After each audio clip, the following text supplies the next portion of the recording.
Of all the beautiful maidens in our village with healthy body and legs, you choose Ugochi to be your wife. Okechukwu said to him that Ugochi was healthy and there was nothing wrong with her.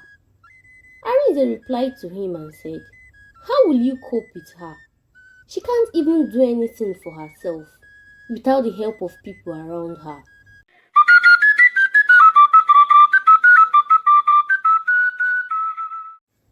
Once upon a time, in the heart of Eziagu village, under the vast open skies, there lived a young man named Arinze.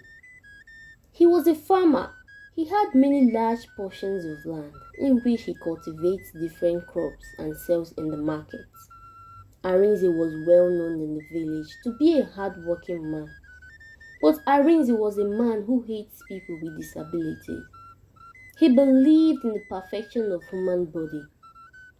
He sees those who are physically challenged and can't do anything for themselves as weak people.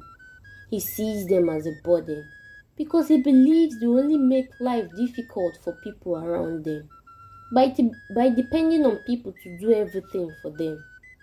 Arinze had a brother named Okechukwu. Okechukwu was also a farmer, just like his brother Arinze. He also raised goats, sheep, and chickens. One day, Okechukwu had told Arinze, his brother, that he has finally decided to settle down as a man and get married. His brother Arinze was happy for him. He asked him who the girl was. Okechukwu replied and told him it was Ugochi, one of the maidens in their village. Arinze looked at him and asked him which girl he was talking about. Okechukwu then told him it was the butcher's daughter Ugochi, who was crippled. Arinze looked at his brother in disbelief and said to him, "Of all the beautiful maidens in our village with healthy body and legs, you choose Ugochi to be your wife." Okechukwu said to him that Ugochi was healthy and there was nothing wrong with her. Arinze replied to him and said, "How will you cope with her? She can't even do anything for herself without the help of people around her. She's going to be a burden to you and slow you down. Who is going to take care of your animals and feed them when you're not around? She can't even help you out in the farm. She would just sit around at a place doing nothing. Okechukwu, you know how I hate the disabled, and now you want to marry one and bring her to our family. What will people say about us? They would refer to me as an in-law to a crippled woman, and I don't want that. Okechukwu, how sure are you Ugochi can give you healthy children? What if she don't give birth to a child at all? Or maybe still give birth to kids crippled just like her?" While Arinze was talking, Okechukwu was looking at his brother in disbelief. He said to him, "How can you say all these cruel things about someone you've not met before? You just condemned her because she's crippled. She never made these decisions for herself. Arinze, she has been crippled from birth. It's not a crime to be physically challenged. You better start liking her because I must marry her." Arinze then said to Okechukwu, "No problem. You can go ahead and marry her. I am not stopping you. But do not say I did not warn you. As for me, I will never ever get married to someone who is disabled. Never."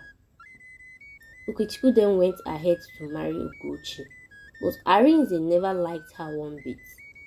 After some years of Okechukwu getting married to Ugochi, she was not able to get pregnant.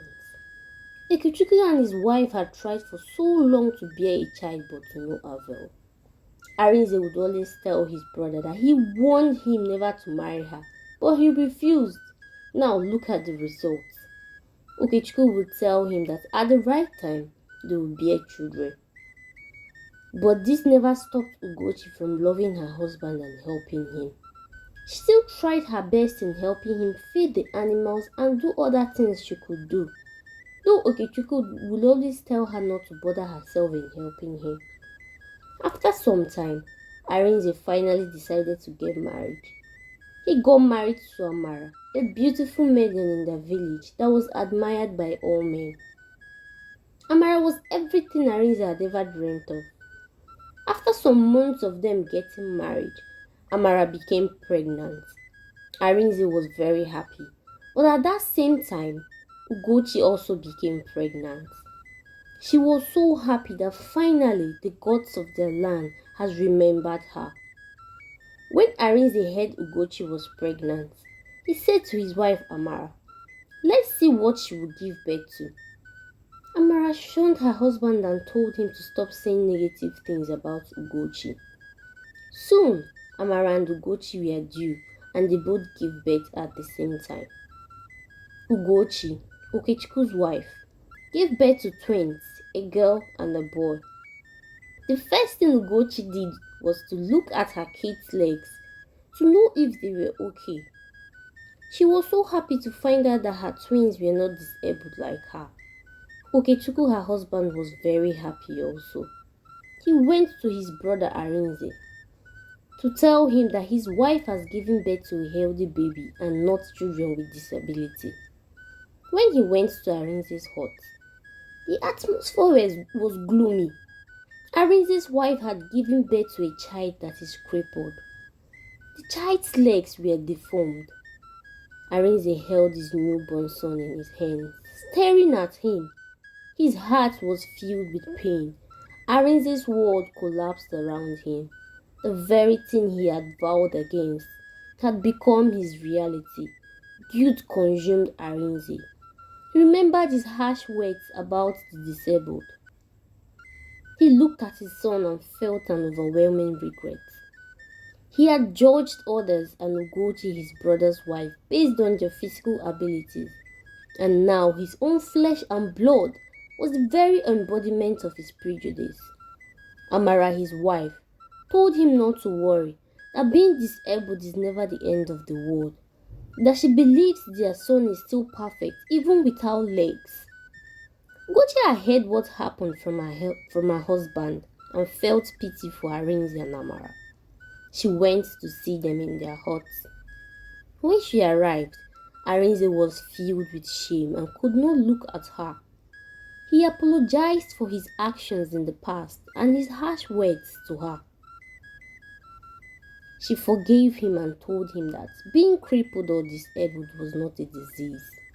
She advised them to take care of their son with love and joy in their hearts, for every child is a blessing, whether physically challenged or not.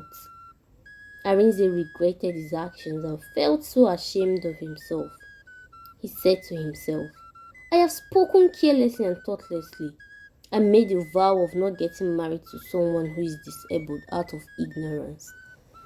He said to himself, "I have learned that strength and power is not just about physical powers, but about the ability to love unconditionally, about the capacity to change one's view and grow."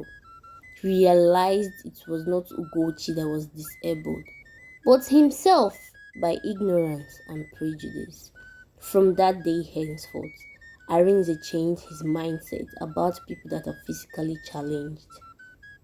The lesson of this story is that you never understand someone's pain until you experience it. Our greatest regrets can turn into our most profound lessons. Treat everyone equally, whether physically challenged or not. Thanks for watching. Please remember to like our videos and subscribe. Thanks for stopping by. Bye.